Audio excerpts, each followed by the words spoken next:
কংগ্রেস কর্মীর দেহ নিয়ে শোক মিছিল কংগ্রেস নেতৃত্বের। শোক মিছিল শেষে মানিকচক থানার সামনে মৃতদেহ রেখে বিক্ষোভ দেখান কংগ্রেস কর্মীরা। থানার ভেতরে ঢুকতে গেলে পুলিশের সাথে ধস্তাধস্তিতে জড়িয়ে পড়েন কর্মীরা, যদিও পরে পরিস্থিতি স্বাভাবিক হয়। এরপর জেলা কংগ্রেসের 4 জনের প্রতিনিধি দল মানিকচক থানার আইসির সাথে দেখা করে দোষীদের গ্রেপ্তার এবং শাস্তির দাবি তোলেন। উল্লেখ্য, গতকাল রাত্রে মানিকচক থানার জেসারতটোলা এলাকায় ভোট পরবর্তী হিংসার বলি হয় এক কংগ্রেস কর্মী আকমাল শেখ।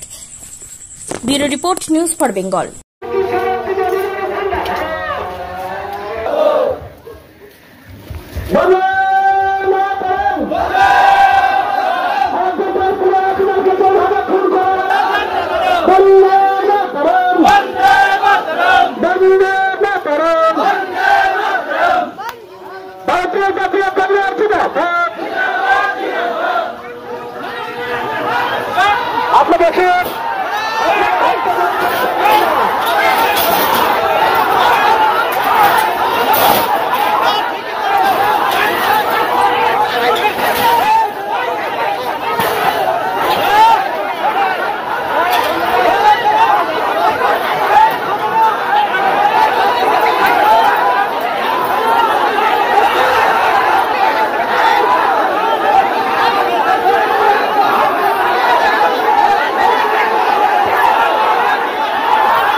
আপনারা পিছনে সরে যান, আপনাদেরকে দয়া করে বলছি, আপনারা পিছনে সরে যান, আপনারা পিছনে সরে যান। আমাদের নেতৃত্ব ধরিয়ে বলছেন, আমাদের নেতৃত্ব ধরিয়ে। বন্ধুগণ, আপনারা জানেন যে একটা জঘন্য ঘটনা, নৃশংস।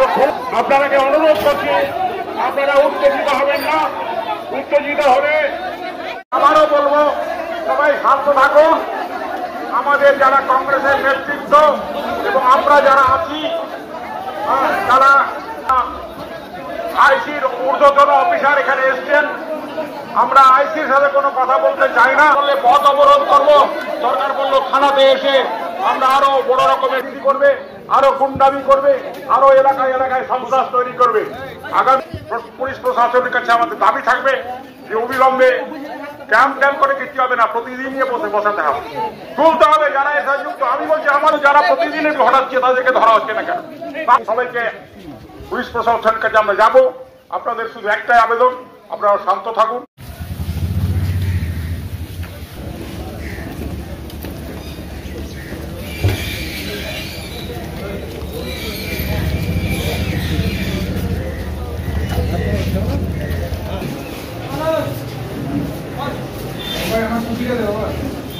This channel does not promote or encourage any illegal activities.